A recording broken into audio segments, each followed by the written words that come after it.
প্রিয় student, welcome to SKB math and physics education চ্যানেলে তোমাদের স্বাগতম। আজকের ক্লাস হচ্ছে বিভিন্ন নৃত্যশৈলী এবং কোন নৃত্য কোন রাজ্যের। এর আগে আমি এখান থেকে একটা ক্লাস দিয়েছিলাম পার্ট 1-এ। আজকে পার্ট 2, যে প্রশ্নগুলো খুবই ইম্পর্টেন্ট এবং প্রিভিয়াস ইয়ারে আরআরবি এনটিপিসি গ্রুপ ডিতে আসা প্রশ্ন। তো শুরু করা যাক। ক্লাসটি স্কিপ করবে না, দেখতে থাকবে, কারণ সময় বেশি নেই, আর অল্প দিন। 23 পর্যন্ত দিয়েছিলাম, যে প্রশ্নগুলো একটু টাইপ করে দিয়েছিলাম এর আগে পার্ট 1-এর, টাইপ করে প্রশ্নগুলো তুলেছিলাম। আজকে সেই চ্যাপ্টার থেকে, নৃত্যকলা শৈলী থেকে গুরুত্বপূর্ণ এবং খুবই ইম্পর্টেন্ট। তো শুরু করা যাক 24 নম্বর থেকে, 24 থেকে 26। 24 নম্বর, নৃত্য ও বিভিন্ন কলার কেন্দ্র কলাক্ষেত্রম প্রতিষ্ঠা করেছিলেন কে? রুক্মিণী দেবী 1936 সালে। কত সালে? 1936 সালে রুক্মিণী দেবী। এ নম্বর অ্যান্সার। কলাক্ষেত্রম প্রতিষ্ঠা করেছিলেন। 2017 সালে এসেছিল আরআরবি এনটিপিসি, 2017 সালে। প্রত্যেকটা প্রশ্নই কিন্তু গুরুত্বপূর্ণ এবং নিচে যে ব্যাখ্যাগুলো সেগুলো ইম্পর্টেন্ট এবং গুরুত্বপূর্ণ।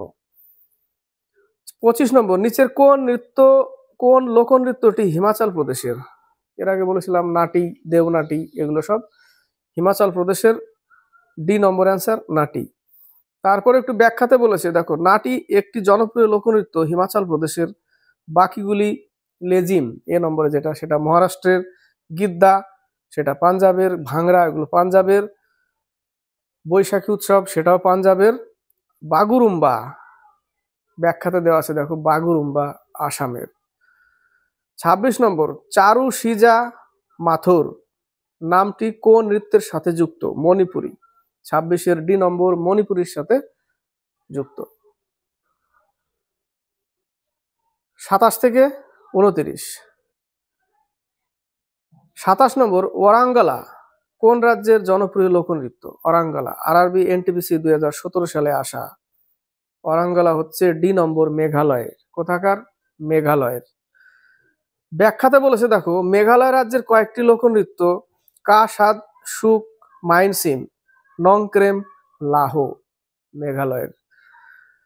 28 নম্বর, নিচের কোন ব্যক্তিত্ব ছৌ নৃত্যের সাথে সম্পর্কিত?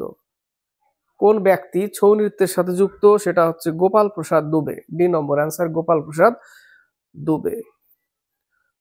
আমাদের ছৌ নৃত্য প্রশ্ন থাকে, রাজ্য সরকারের যদি প্রশ্ন থাকে, পুরুলিয়ার, তাই না? পুরুলিয়া, তারপরে উড়িষ্যা, ঝাড়খণ্ডে ছৌ নৃত্য আছে। পুরুলিয়া, এই প্রশ্নটা থাকে আমাদের রাজ্যের, বেঙ্গলের। 29 নম্বর, ডান্ডিয়া কোন ভারতীয় রাজ্যের ঐতিহ্যবাহী লোকনৃত্য? ডান্ডিয়া হচ্ছে গুজরাটের। এটা একটা রাধাকৃষ্ণের রাসলীলা, যেটা রাস, মানে রাস বলা যায়। এখন আমাদের বেঙ্গলেও রাস শুরু হবে। তো ডান্ডিয়া রাস হলো গুজরাটের একটি জনপ্রিয় লোকনৃত্য, যা নবরাত্রির সময় পরিবেশিত হয়। রাজস্থানের মারওয়ার অঞ্চলেও এই নৃত্য পরিবেশিত হয়। তো ডান্ডিয়াটা কোথাকার? গুজরাটের। সি নম্বর অ্যান্সার। 30 থেকে 32। 30 নম্বর, নিচের কোনটি প্রাচীনতম শাস্ত্রীয় নৃত্য? প্রাচীনতম শাস্ত্রীয় নৃত্য হচ্ছে ভারতনাট্যম। কোন নৃত্য? ভারতনাট্যম। বি নম্বর অ্যান্সার। ব্যাখ্যাতে বলেছে, তামিলনাড়ুর শাস্ত্রীয় নৃত্য ভারতনাট্যম হলো ভারতের প্রাচীনতম শাস্ত্রীয় নৃত্য শৈলী। নাট্যশাস্ত্র কি রচনা করেছে? ভরতমুনি। নাট্যশাস্ত্রে প্রথমে এই নাচের উল্লেখ পাওয়া যায়। 31 নম্বর, মিনতি মিশ্র কিসের সাথে যুক্ত? মিনতি মিশ্র হচ্ছে ওড়িশি নৃত্যের সাথে যুক্ত। ব্যাখ্যাতে দেওয়া আছে, দেখো, মিনতি মিশ্র ছিলেন একজন ভারতীয় ধ্রুপদী নৃত্য শিল্পী এবং অভিনেত্রী, যিনি ওড়িশি শাস্ত্রীয় নৃত্যের সাথে যুক্ত। 31-এর ডি নম্বর। 32, লেজিম নৃত্যকলার সঙ্গে যুক্ত কোন রাজ্য আছে? এখানে মহারাষ্ট্র, একটু আগে পেলাম লেজিম, মহারাষ্ট্র। সি নম্বর। ব্যাখ্যা দিয়েছে আরো, দেখো, মহারাষ্ট্রের লাবণী, তামাশা, লেজপালে, দরহি, কলি, এগুলো সব মহারাষ্ট্রের। আরো আছে, দেখো, এর মধ্যে গন্ধল নৃত্য, পোভাডাস নৃত্য, লেজপালে, দরহি, এগুলো সব মহারাষ্ট্রের। 32-এর হচ্ছে সি নম্বর। 33 থেকে 35। 33 নম্বর, থিলানা কোন নৃত্যে একটি উপস্থাপনা শৈলী? এটা হচ্ছে ভারতনাট্যমের। সি নম্বর অ্যান্সার। ভারতনাট্যমের শেষ অংশটিকে থিলানা বলা হয়। কি বলা হয়?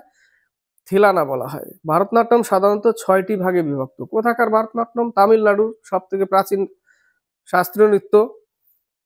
তো 6টা ভাগে ভাগ করা। প্রথম ভাগ হচ্ছে আহ, অলারিপু, জ্যোতিষভরম, শব্দম, ভরণম, পদম এবং থিলানা। এই থিলানা হচ্ছে উত্তর। থিলানা কোন নৃত্যে একটি উপস্থাপনা শৈলী? ভারতনাট্যম, প্রাচীন শাস্ত্রীয় নৃত্য।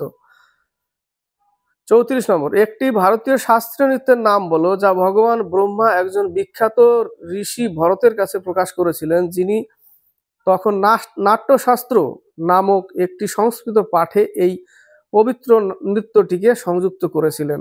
ভারতনাট্যম, ডি নম্বর অ্যান্সার। 35 নম্বর, নিচের কোনটি ঝাড়খণ্ডের একটি ঐতিহ্যবাহী সাংস্কৃতিক লোকনৃত্য? ছৌ। আগে বলেছিলাম ছৌ ঝাড়খণ্ডের, উড়িষ্যার এবং বেঙ্গলের পুরুলিয়ায়, তাই না, পাওয়া যায়, দেখা যায়। 35 হচ্ছে সি নম্বর। 36 থেকে 39। 36 নম্বর ব্যাখ্যাটা আগে যেটা সেটা উপরে লেখা আছে, দেখো ওটা বলে দিলাম। 36, নিচের কোনটি নৃত্যনাট্য? কথাকলি। কোথাকার? কেরলের কথাকলি। কথাকলি ভারতীয় শাস্ত্রীয় নৃত্যের একটি প্রধান রূপ। 36 হচ্ছে ডি নম্বর। বাকি কত্থক উত্তর ভারত বা উত্তরপ্রদেশ থাকতে পারে, মণিপুরের, উড়িষ্যার। 37 নম্বর, ভারতীয় নৃত্যের একটি রূপ কথাকলি কোন রাজ্যে উদ্ভূত হয়? কথাকলি কেরলের, সি নম্বর অ্যান্সার। 38, কত্থক ভারতের প্রাচীন শাস্ত্রীয় নৃত্যের একটি শৈলী। কত্থক এটা উত্তরপ্রদেশ বা উত্তর ভারত। কোথায় কোথায় উদ্ভূত হয়েছিল? উত্তরপ্রদেশ দিয়েছে, বা উত্তর ভারত থাকে অনেক সময়। ব্যাখ্যাতে বলেছে এই নৃত্যের রূপটি উত্তর ভারতের যাযাবর সম্প্রদায় থেকে উদ্ভূত। এই নৃত্যের মাধ্যমে মূলত রাধাকৃষ্ণের লীলা কাহিনী রূপায়িত হয়। কত্থকে রাধাকৃষ্ণের। 39, নিচের কোনটি পাঞ্জাবের ফসল কাটার মরশুমে একটি জনপ্রিয় লোকনৃত্য? ভাংরা। পাঞ্জাবের ভাংরা। বৈশাখী, সেটাও পাঞ্জাবের। ব্যাখ্যাতে বলেছে ভাংরা এক ধরনের ঐতিহ্যবাহী নৃত্য যার উৎপত্তি পাঞ্জাবের মাঝা এলাকায় শিয়ালকোটে। এটি মূলত বসন্তের ফসলের উৎসব বৈশাখীর সঙ্গে যুক্ত ছিল। বৈশাখীটাও পাঞ্জাবের। 39-এর ডি নম্বর। 40 থেকে 42। 40 নম্বর, নিচের কোনটি মূলত একটি একক নৃত্য? একল নৃত্য যেটা, সেটা হচ্ছে মোহিনীঅট্টম, কেরলের, তাই না? মোহিনীঅট্টম কেরল। কুচিপুড়ি অন্ধ্রপ্রদেশের, কত্থক উত্তর ভারত, উত্তরপ্রদেশ, মণিপুরের। তো মোহিনীঅট্টম ঐতিহ্যগতভাবে একটি একক নৃত্য, প্রধানত একজন মহিলা নৃত্যশিল্পী যার দ্বারা পরিবেশিত হয়, মহিলা, এটা মনে রাখতে হবে। 41 নম্বর, নিচের কোনটি মহারাষ্ট্রের জনপ্রিয় লোকনৃত্য? তামাশা। 41-এর বি নম্বর, তামাশা। মহারাষ্ট্রের লাবণী, তামাশা, দর্হি, লেসপালে, কলি, তার একটু আগে আরো বললাম যেগুলো, সেগুলো হচ্ছে মহারাষ্ট্রের। ব্যাখ্যাতে বলেছে তামাশা মারাঠি থিয়েটারের একটি ঐতিহ্যবাহী রূপ যা প্রায়শই মহারাষ্ট্রের স্থানীয় এবং ভ্রমণ থিয়েটার গোষ্ঠীগুলির দ্বারা গান এবং নাচের সাথে পরিবেশিত হয়। কোলহাটি গোষ্ঠী তামাশার সাথে যুক্ত। বি নম্বর অ্যান্সার। 41-এর 42-এর মহারাষ্ট্রের ঐতিহ্যবাহী লোকনাট্য রূপের নাম চিহ্নিত করো। তামাশা, মহারাষ্ট্রের তামাশা। দেখো আরআরবি এনটিপিসি স্টেজ 1 2021 সালে, উপরে একটা যেই এসেছিল 19 সালে। প্রত্যেকটা প্রশ্নই প্রিভিয়াস ইয়ারে আসা রেলের চাকরিতে, শুধু রেলে নয়, যে কোনো চাকরিতে আসতে পারে, যে কোনো পরীক্ষায় আসতে পারে। 42-এর ব্যাখ্যাতে বলেছে নটঙ্কি হলো উত্তরপ্রদেশের একটি লোকনৃত্য। এটির বিশেষ বৈশিষ্ট্য হলো এটি একটি ধর্মনিরপেক্ষ নাটকীয় রূপ। এই যে ধর্মনিরপেক্ষ নাটকীয় রূপ, এই লাইনটা থেকে কোশ্চেন দিতে পারে। নিচের কোনটি একটি ধর্মনিরপেক্ষ নাটকীয় রূপ? হচ্ছে নটঙ্কি, উত্তরপ্রদেশের। উত্তরপ্রদেশের অন্যান্য লোকনৃত্য কাজরি, ঝোরা, রাসলীলা, এগুলো উত্তরপ্রদেশের। নটঙ্কি উত্তরপ্রদেশের, তামাশাটা মহারাষ্ট্রের।